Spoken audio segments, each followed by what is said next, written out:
C'était Uriel Elbilia et Mini Cohen dans une interprétation magnifique du Shirat Hayam, du Az Yashir Moshe. Alors, Moshe a chanté. Quand Moshe a chanté avec les enfants d'Israël? Parce que juste avant, il y a marqué Vayaminu B'Hashem uv Moshe Avdo. Ils ont eu confiance en Dieu et Moshe son serviteur. Cette confiance qu'ils ont eue en Hachem, en Dieu, et de la confiance Moshe comme qui va diriger le clan d'Israël, eh bien permet à celui qui était Kevat-Pé, celui qui ne pouvait pas parler, ben Az-Yashir, il peut chanter. Et ce chant, il est Ashir al-Hashem ki gaoga. Je vais chanter à Dieu parce qu'il est haut. Ashira, c'est intéressant, le mot Ashira, ça vaut comme valeur numérique 516. Ouais, ça nous fait penser aux prières, les 515 prières de Moshe, et Dieu lui a dit, ne fais pas une prière de plus. Il a fait une prière de plus, il aurait été exaucé. Et bien Ashira, c'est la prière de plus. C'est pour ça que le chant qui est évoqué, bien c'est le tremplin pour la prière. Somer, Géoula, Litfila. On doit juxtaposer la délivrance à la prière. Et ça s'exprime surtout à travers le verset Miramocha Ba'elim Hashem, qui est comme toi, qui est issu du Shirat Hayam, du cantique de la mer Rouge. Et Ashir al-Hashem ki gao, c'est quatre mots, Ashir al-Hashem ki gao, ben ça fait Torah. Et si on ajoute Ga'a, le mot qui arrive après, ça fait Keter, c'est la couronne. Cette couronne qui est la couronne de la Torah, la couronne des mitzvot, les 620 mitzvot, c'est intéressant. Et quand on voit Ashira, ses initiales, Hayam Ra'a Rono Shel Yosef. La mère a vu le cercueil de Yosef. Dans les ordres. Hayam, Ashira, Hayam, Ra'a, Arono chez Yosef. La mère a vu le cercueil de Yosef, c'est comme ça qu'elle s'est ouverte. Heureusement que Moshe a eu la présence d'esprit de ne pas oublier de prendre les ossements de Yosef, comme il avait d'ailleurs fait promettre, qui Hashbea Ishbia. Yosef avait fait jurer, ne partez pas d'ici sans prendre mes ossements. Et heureusement, puisque au moment du passage de la mer Rouge, on n'aurait pas pu passer la mer Rouge si on n'avait pas les ossements de Yosef. Yosef qui est le symbole de cette moralité qu'il y avait, et c'est extraordinaire. Alors il y a un point aussi qui est assez intéressant, on dit Rata Shifra Layam Ra Yecheskel Ben Bouzi. La plus simple servante a vu ce que le prophète Ézéchiel n'a pas vu. La plus simple servante, le prophète Ézéchiel, mais il a vu le char divin, le Maaseh Merkava, comme on l'appelle en hébreu, c'est toute la Kabbale est basée sur cette vision de Yecheskel. Et on nous dit que la plus simple servante a vu plus, parce que, en effet, le degré de révélation, c'est Zé Eli Venveu, c'est mon Dieu, avec ses démonstratifs, Venveu, et je vais l'embellir, je vais lui faire Anveu, je vais lui faire une maison. C'est la fenêtre vers le Mishkan, le sanctuaire, vers le Beth Amikdash. Donc c'était un moment extraordinaire, mais pourquoi la simple servante est restée une simple servante, alors que le prophète Ézéchiel, même s'il a vu moins que la simple servante, c'est le prophète Yecheskel. Tout diffère dans la préparation. la simple servante a eu cette révélation comme ça, sans se préparer. Et si on ne sait pas, on se prépare pas à un moment fort, on ne peut pas le sentir, le ressentir et garder ce qui est important dans cela. C'est pour ça que au moment du passage à mer Rouge, j'ai eu une sorte de révélation qu'on retrouve après, 3 jours après, quand ils arrivent à Mara, ou Samini, Matan Torah, puisqu'ils ont 10 commandements, parmi lesquels le don du Shabbat, le respect des parents, comme est marqué dans les 10 commandements. Tu gardes le Shabbat, Kacher Tzivera, comme je te l'ai déjà ordonné, quand Dieu a ordonné. Et il nous donne la Torah à Mont Sinaï, comme je t'ai déjà ordonné à Mara. Donc il y a cette révélation. Et tout ça, eh bien, ne vaut pas la révélation qu'il y a au moment du Sinaï. Pourquoi ? Parce qu'il y a eu la préparation du Homer. Pendant tous les jours de Pessah jusqu'à Shavuot, on s'est préparé à recevoir la Torah.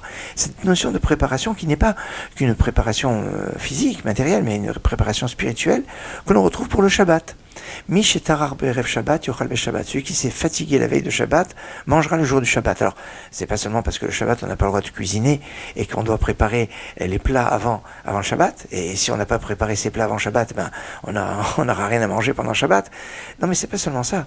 C'est aussi se préparer au niveau spirituel, se préparer mentalement, moralement, et de lire, d'étudier, de se préparer au niveau spirituel. Mishetarar, celui qui s'est fatigué la veille de Shabbat, à se préparer spirituellement et pas seulement physiquement, matériellement au Shabbat. Alors Yochal be Shabbat, il pourra profiter du Shabbat et non seulement profiter dans le Shabbat, mais faire que le Shabbat va être Mekor Abracha, la source de la bénédiction, pour qu'il y ait son incidence sur toute la semaine qui arrive, parce que toute la semaine qui arrive trouve sa source de bénédiction dans le Shabbat qui le précède. C'est pour ça que c'est toujours dans le Shabbat qui précède qu'on a. Alors, on a Shabbat Shira, c'est Shabbat qui précède Tu Bishvat, le nouvel an des arbres, et c'est pas rien, parce que c'est quelque part la bénédiction qu'on a pour les arbres, qui est la bénédiction de la parnassa, la bénédiction de la production et de l'équilibre, eh bien, se trouve dans l'harmonie qu'on a dans le Shabbat Shira. Vous savez, dans le Shabbat Shira, on dit à Shira Lachem, je reviens sur ce verset, je vais chanter à Dieu. Ils n'ont pas dit Nashir Lachem, nous allons chanter au pluriel. C'est marqué, c'est un chant qui est au singulier, parce qu'ils étaient tous qui est Ish Shechad Belev Echad, d'un seul cœur, d'un seul homme. Et cette notion d'unité qui est le fondamental de l'harmonie, parce que pour qu'il y ait de l'harmonie, il faut qu'il y ait une unité, même si quelque part il y a une diversité dans l'harmonie. Dans un orchestre, chaque instrument a sa partition, à la fois sa tonalité et puis sa ligne mélodique. Et c'est l'ensemble de l'orchestre qui forme une belle musique qu'on apprécie. C'est ça, Shir al Hashem, je vais chanter à Dieu, et ce chant me permettra d'être le point d'orgue de la sortie d'Égypte, de la Géoula. Et cette Géoula, comme on a eu l'occasion de dire, eh bien, c'est l'ouverture vers la Tefila. À Shira, on avait dit c'était 516. Eh bien, c'est vers les 515, le mot Tefila, ça vaut 515. C'est cette construction. Allez, retrouvons les Shvatim, Raouvanim.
Alors un petit mot sur Tou Bishvat, qui sera donc dimanche soir. Fondamentalement, il n'y a pas vraiment d'obligation de choses le jour de Tou Bishvat, le jour du 15 Shevat. Tout, c'est Tet Vav, Tet c'est 9 et Vav c'est 6, ça fait 15. Parce que si on avait écrit la date avec, comme on a l'habitude d'écrire tous les chiffres avec un Yud, et puis qui veut 10, et puis l'unité qui aurait été He, ça fait Yudke, ça fait le nom de Dieu. Alors justement, le nom de Dieu, on va pas l'écrire parce que c'est pas bien, c'est pour ça qu'on dit tout Bishvat. C'est aussi une notion intéressante parce que c'est finalement de reconnecter avec Dieu dans cette date. Les 15 ont toujours une signification un peu particulière. Sinon le 15 Shvat, eh bien c'est le nouvel an des arbres. Un mois plus tard, on sera sur Purim. Alors le 14 partout et le 15 à Jérusalem. Et puis le mois d'après, on sera à Pessah, le 15 Nissan. Alors 15. On ne fait pas les tachanonim, pas de supplication. Bien évidemment, on met les téphilines, il n'y a pas de questions qui se posent sur le pratique, on fait tous les mitzvot. Et il y a un usage depuis, on va dire, depuis quelques siècles, à l'initiative des Mekoubalim, des Kabbalistes de Tzfat. On retrouve la première trace d'un Rav qui s'appelle Rav Issachar Ben Soussan, originaire du Maroc, au passage, et qui vivait à Tzfat et qui ramène cette tradition de consommer des fruits. Alors, de consommer des fruits, ce qui est important, c'est de faire attention à ne pas consommer des verres, déjà, c'est un premier plan important. Et puis, deuxième, c'est de faire attention aux bénédictions. C'est-à-dire, en fait, une fois qu'on a fait une bénédiction sur un fruit de l'arbre, eh bien, on a rendu quitte tous les fruits de l'arbre qui vont derrière. Donc, finalement, en fait, c'est qu'une seule bénédiction qu'on fait. Et bénédiction sur quoi? Alors ça, c'est très, très intéressant parce que il va y avoir une sélection, parce que la bénédiction, elle doit être liée avec quelque chose qui est important. Et quand on doit choisir, si on a un fruit entier, puis un fruit qui est coupé, l'entier sera prioritaire. Si on a un fruit qu'on aime et un qu'on aime moins, celui qu'on aime sera prioritaire en deuxième lecture. Et puis, quand on a un grand, un petit, le grand est prioritaire. Mais devant tous, c'est les fruits qui font la gloire de la terre d'Israël, qui sont en fait 5 fruits. C'est dans l'ordre de préséance, c'est d'abord l'olive, après c'est la date, après le raisin, la figue et la grenade. Et c'est suivant leur positionnement dans le verset. Et ce sont des fruits qui font la gloire de la terre d'Israël. Et ce qui est très très intéressant sur ce point-là, c'est que ils sont prioritaires même quand ils sont pas entiers. Par exemple, j'ai une demi-olive et à côté j'ai une belle pomme entière. Eh bien, la demi-olive passera devant la pomme. Je ferai la bénédiction sur la demi-olive, la bénédiction de Boré Péretz. Et quand j'ai fait la bénédiction de Boré Péretz sur ma demi-olive, j'ai rendu quitte la pomme et tout, et les dates et tout ce qu'il peut avoir après. D'ailleurs, en fait, quand on consomme, on peut consommer comme on veut. Il y a aussi un derech achila, une façon, l'usage de consommer. Et ce principe qui va donner la préséance aux fruits qui font la gloire de la terre d'Israël, qui viennent pas forcément d'Israël, au passage, on parle des espèces qui sont mentionnées dans la Torah pour faire la gloire de la terre d'Israël, eh bien, ils ont une caractéristique puissante. Puis il y a une question qui peut se poser. Alors, c'est bien de pouvoir faire la bracha, la bénédiction de Shérianou sur un fruit nouveau, de saison. Alors attention, pour pouvoir faire Shérianou sur un fruit nouveau, il faut qu'il soit de saison et qu'on remarque que c'est la nouvelle saison. Ça suffit pas que j'ai pas mangé de ce fruit depuis un an pour justifier de faire la bénédiction de Shérianou sur ce fruit. Et ça suffit pas qu'on l'a pas vu. Il faut que ce soit un fruit de saison. Donc un fruit qu'on a toute l'année, on ne pourrait pas faire. Alors c'est pour ça que c'est pas évident aujourd'hui avec l'import-export et tout ce qu'on peut trouver. On peut trouver tous les fruits à n'importe quel moment de l'année avec ce qui se passe. Mais bon, il y a des fruits qui sont des fruits de saison et on fait la bénédiction de Shérianou en sachant que la bénédiction de Shérianou n'est pas de la même obligation que la bénédiction qu'on fait avant de consommer quoi que ce soit. D'une façon générale, on ne peut pas consommer quoi que ce soit si on n'a pas fait de la bénédiction avant. C'est une sorte de droit que l'on paye et que si on ne fait pas de la bénédiction, on est comme un voleur. quelque part. Il y a voleur Merila, quoi. Comme si on volait quelque chose qui est kadosh, comme si on volait, entre guillemets, on volait Dieu. Parce que il y a un verset qui dit que la terre et tout appartient à Dieu, et un verset qui dit que les cieux appartiennent à Dieu et la terre il a donné à l'homme. Alors les versets se contredisent entre le verset du psaume qu'on dit notamment le dimanche, et dans le psaume 24, et d'un autre côté le psaume qu'on dit dans le Hallel, qui dit que la terre a été donnée à l'homme. Et le Talmud va répondre qu'il n'y a pas de contradiction entre les deux, il y a une bénédiction. Quand l'homme fait la bénédiction, eh bien, Dieu lui donne le droit d'accès à profiter du monde. Et donc c'est pour ça que c'est très important, cette bénédiction, et que si on ne la fait pas, ben c'est grave. Mais attention, il n'y a pas de neutre sur cette question. On doit avoir une connaissance des bénédictions, parce qu'on ne peut pas faire une bénédiction pas nécessaire, en vain, ou qui n'est pas adéquate, parce que dans ces cas-là, eh bien, d'après certains, on transgresserait le 3e des 10 commandements. Oui, c'est du grave. Le 3e des 10 commandements, tu n'évoqueras pas le nom de Dieu en vain. C'est quand on fait une bénédiction qui pas à sa place, qui est pas bien.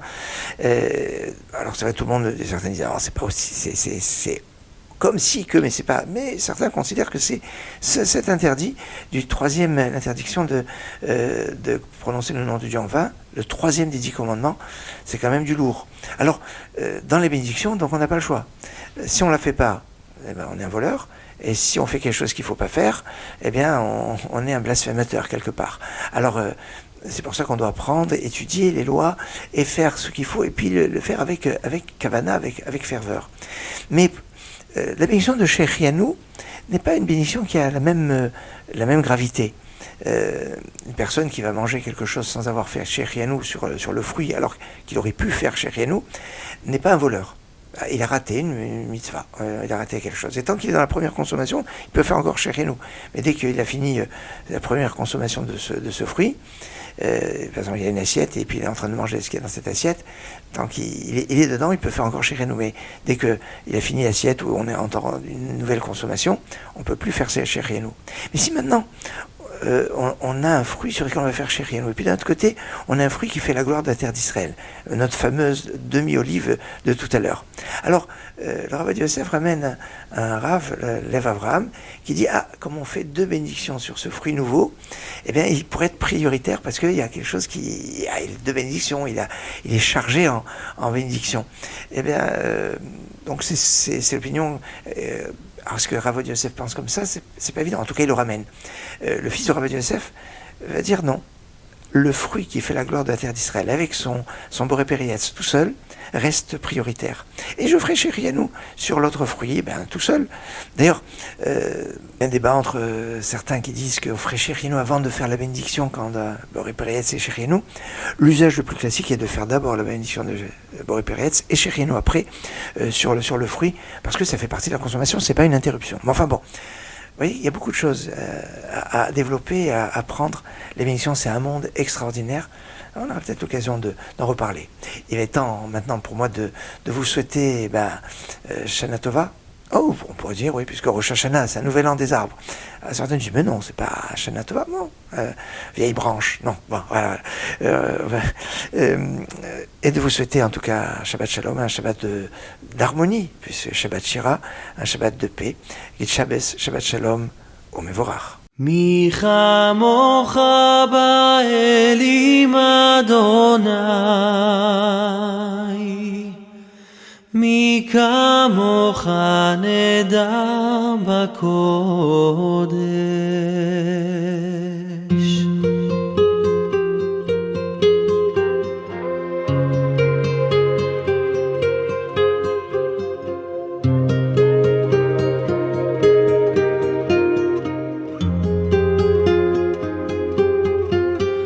מי כמוך באלים אדוני,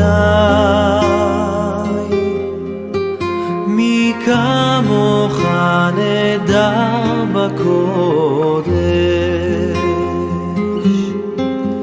משה ובני ישראל, לך אנו שירה בשמחה, לך אנו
נהדר בקודש, משה ובני